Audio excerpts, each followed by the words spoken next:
Hello class 5 chapter second पढ़ेंगे आज computer language मतलब कंप्यूटर की भाषा पढ़ेंगे। ठीक है, तो उसका इंट्रोडक्शन है। Language is a medium through which communicate which each other. Computer की जो भाषा एक माध्यम होता है जिससे हम एक दूसरे से हम बात कर सकते हैं, उसकी बातों को समझ सकते हैं। ठीक है, कम्युनिकेट मतलब बातचीत कर सकते हैं। If two people do not understand each other language the communication is not possible. अगर दो लोग हैं, उनके बीच में अगर भाषा का समझ ना हो तो फिर उन दोनों में बातचीत अच्छे तरीके से नहीं है, पॉसिबल नहीं हो सकती है। So everybody use a language of medium is which they can communicate with other people. तो सबके लिए लैंग्वेज जो है एक माध्यम है जो एक दूसरे से अच्छे से बातचीत कर सकते हैं। Similar we need a language to communicate with the computer. तो उसी तरीके से कंप्यूटर को भी एक भाषा है जिससे कंप्यूटर से बातचीत कर सकते हैं। तो कंप्यूटर लैंग्वेज क्या होता है? कंप्यूटर लैंग्वेज होता है बाइनरी लैंग्वेज। बाइनरी लैंग्वेज मतलब जीरो एंड वन। आपको शॉर्ट में समझाता हूँ, समझ में आ जाएगा बिल्कुल अच्छे तरीके से। ऐसे हमारी जो भाषा होती है ABCD, आओ खाओ जाओ, ये हमारी भाषा है। ठीक है, अमेरिका की भाषा क्या है? इंग्लिश में भाषा बोलते हैं, इंग्लिश में बात करते हैं वो अमेरिका वाले। ठीक है, वो अमेरिकन इंग्लिश हो गया।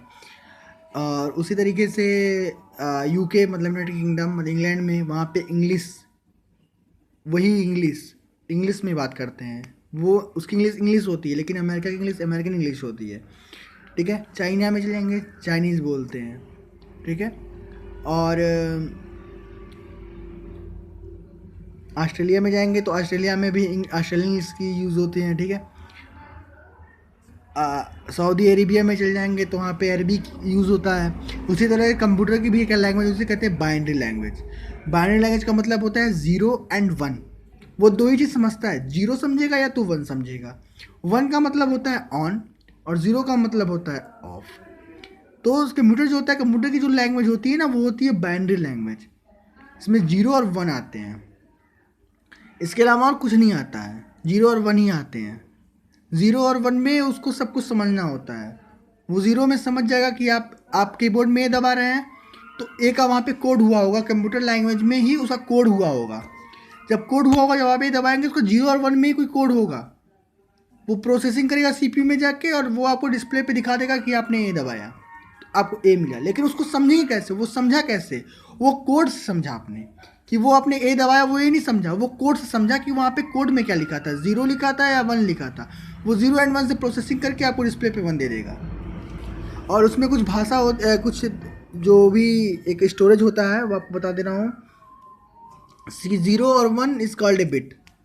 0 और 1 होते हैं वो बिट कहलाते हैं, और 8 बिट इकट्ठा होके वो एक बाइट कहलाते हैं। उसी तरीके से 1024 बाइट 1 किलोबाइट कहलाता है या 1 KB कहलाता है। 1024 KB 1 मेगाबाइट या 1 MB कहलाता है। 102 MB 1 गीगाबाइट या 1 GB कहलाता है। तो binary language is also called the machine language. Binary language को भी मशीन लैंग्वेज मतलब बाइनरी भाषा को भी मशीनी भाषा कह सकते हैं और कहा जाता है। और कंप्यूटर लैंग्वेज मतलब कंप्यूटर के भी जो भाषा होती है उसके भी 3 प्रकार होते हैं। एक होता है मशीन लैंग्वेज, एक होता है असेंबली लैंग्वेज, एक होता है हाई लेवल लैंग्वेज। ठीक है, तो सबसे पहले आते हैं मशीन लैंग्वेज क्या होता है। तो machine language it is the language which the computer understand directly. वो भाषा जो कंप्यूटर जो होता है बिल्कुल डायरेक्टली समझता है। This language is coded in binary language. ये जो भाषा होती है वो बाइनरी लैंग्वेज में कोडेड होती है विद द कम्बिनेशन 0 एंड 1। ये जो 0 और 1 में इसका कम्बिनेशन होता है। 0 रिप्रेजेंट द ऑफ, मैंने बताया था अभी कि 0 जो होता है वो हरदम ऑफ को रिप्रेजेंट करता है और 1 जो होता है वो हरदम ऑन को रिप्रेजेंट करता है। Every instruction has to be written in the form. हर निर्देश इसी फॉर्म में इसी तरीके से लिखे होते हैं। असेंबली लैंग्वेज पे आते हैं। असेंबली लैंग्वेज क्या कह रहा है इस सुनते हैं। ठीक है, The language was introduced to decrease the burden of the remembering the combination of the 0 and 1। जो है भाषा जो होता है उसमें जो उसके ऊपर जो भी दबाव होते हैं, जो भी बर्डन होता है, उस चीज़ को वो कम करता है 0 और 1 के ही द्वारा। वो भी कम करता है क्योंकि 0 और 1 सबकी बेसिक लैंग्वेज है।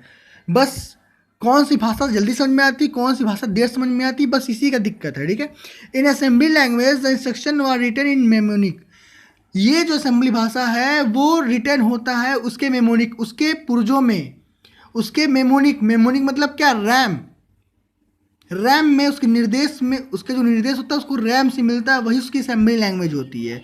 A mnemonic is the a short name is given to an operation. जो मेमोनिक होता है उसी को शॉर्ट भाषा, एक शॉर्ट उसको नाम दिया गया है, उसी के तहत for example S U M, S U M जो है वो एडिशन को कहा गया है। एस यू एम जो होता है सम एडिशन को कहा जाता है, और एस यू का मतलब होता है सब्ट्रैक्शन। ये हो गई असेंबली लैंग्वेज। असेंबली लैंग्वेज का मतलब ये short form. S U M मतलब एडिशन, सम, एडिशन बड़ा पड़ रहा है तो S U M sum, sum का मतलब एडिशन हो गया। एडिशन लिखेंगे तो भी एडिशन का मतलब एडिशन ही रहेगा, और सम लिखेंगे तो भी एडिशन का मतलब एडिशन ही रहेगा, और एस यू लिखेंगे तो उसका मतलब सब्ट्रैक्शन। उस तरीके से बहुत कुछ होते हैं, एक्सेट्रा है। As a computer understand only machine language, जो कंप्यूटर होता है वो सिर्फ मशीन लैंग्वेज समझता है। डैट इज 0 and 1, 0 और 1 को समझता है। The assembly language has to be converted to machine language, assembly language होता है पहले उसको कन्वर्ट करता है मशीन लैंग्वेज में। जब वो असेंबली लैंग्वेज होता है, जब कंप्यूटर लैंग्वेज में, जब मशीन लैंग्वेज में कन्वर्ट हो जाता है, तो उस प्रोग्राम को, उस प्रोसेस को हम असेंबलर भी कहते हैं। ठीक है, अब आता है हाई लेवल लैंग्वेज, मतलब HLL, high level language use to word of the English language. High level language uses the word of English language, इसी भाषा में इंग्लिश लैंग्वेज का भी उपयोग होता है। This is the most expected computer language due to simplicity. ठीक है, इस भाषा में जो होता है बहुत ज़्यादा मतलब इंग्लिश शब्दों का भी प्रयोग होता है, एक से साधारण बनाया जाता है। Example of high level language, जो हाई लेवल का जो उदाहरण है वो आप जान लीजिए क्या है।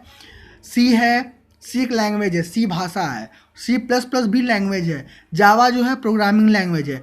.NET है, भी प्रोग्रामिंग है। इसके वजह से बेसिक होता है, ठीक है, लोगो होता है, सब प्रोग्रामिंग है। ठीक है, बहुत होते हैं।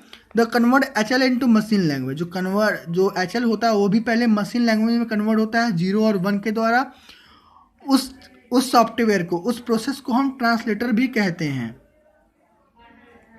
और इस समय, इस जनरेशन में, इस टाइम हाई लेवल लैंग्वेज का ही यूज़ हो रहा है, जिसे हम लिखते हैं। अगर हमारे पास सी प्रोग्राम नहीं है तो हम एक सॉफ्टवेयर से उसको सी डालेंगे अपने कंप्यूटर में, उसमें हम प्रोग्रामिंग करते हैं। ठीक है, और सम इंपॉर्टेंट कंप्यूटर टर्म्स, और भी कुछ प्रोग्रामिंग होते हैं, उसको जो कंप्यूटर टर्म्स होते हैं उसको जानते हैं। ठीक है, program the set of the instruction given to computer in computer language, वो जो इंस्ट्रक्शन, जो निर्देश होते हैं, जो प्रोग्राम जो निर्देश देता है, उसी के तहत कंप्यूटर लैंग्वेज भी काम करता है। Software is a set of program which makes the computer, software वो होता है जिस प्रोसेस पे, जिस कार्यशीलता पे जो कंप्यूटर चलता है, हम अपने एप्लीकेशन चलाते हैं, वो प्रोसेस के जरिए चलता है। There are 2 types of software.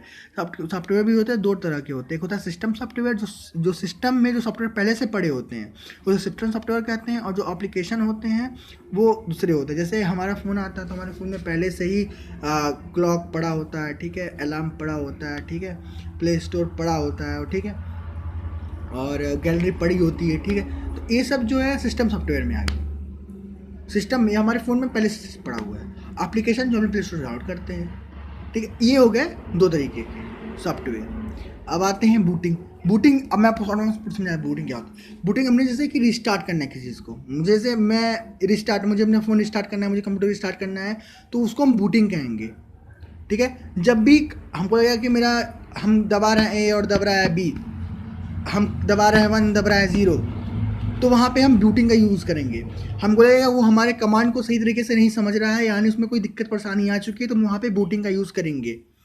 Virus का आपको मतलब जानना है क्या होता है। Whittle information resource under seize. Virus जो होता है हमारे कंप्यूटर पे अटैक करता है, जिससे हमारे फंक्शंस होते हैं वो प्रॉपर तरीके से काम नहीं करते हैं। अब यहाँ पे एक्सरसाइज है, इस एक्सरसाइज को समझना है तो सॉल्व हो जाएगा। ये एक्सरसाइज जो है सॉल्व हो जाएगा। वो आपके ऋषिकुल विद्यापीठ के प्ले स्टोर पे जो ऐप पड़ा है वहाँ पर अवेलेबल है, वहाँ डाउनलोड करिए आप। उसके लिए आपको एडमिशन नंबर और पासवर्ड चाहिए होगा। अगर आपके पास नहीं है तो अपने स्कूल में इंक्वायरी करके, अपना कंसल्ट करके अपना आप वहाँ से ले सकते हैं एडमिशन नंबर और पासवर्ड। और बुक भी अवेलेबल हो चुका है स्कूल में हमारे, तो आप आके वहाँ से बुक भी ले सकते हैं और अपना पढ़ाई स्टार्ट करिए। ठीक है, क्योंकि लॉकडाउन का कोई भरोसा नहीं है कब तक रहे कब तक नहीं है, तो घर बैठे अपना तैयार करते रहिए। और जो चीज़ नहीं आए आप यूट्यूब पे इसी वीडियो पे आके नीचे कमेंट बॉक्स में आप अपना डाउट पूछ सकते हैं, वहाँ पे अपना डाउट क्लियर हो जाएगा। ठीक है, थैंक यू।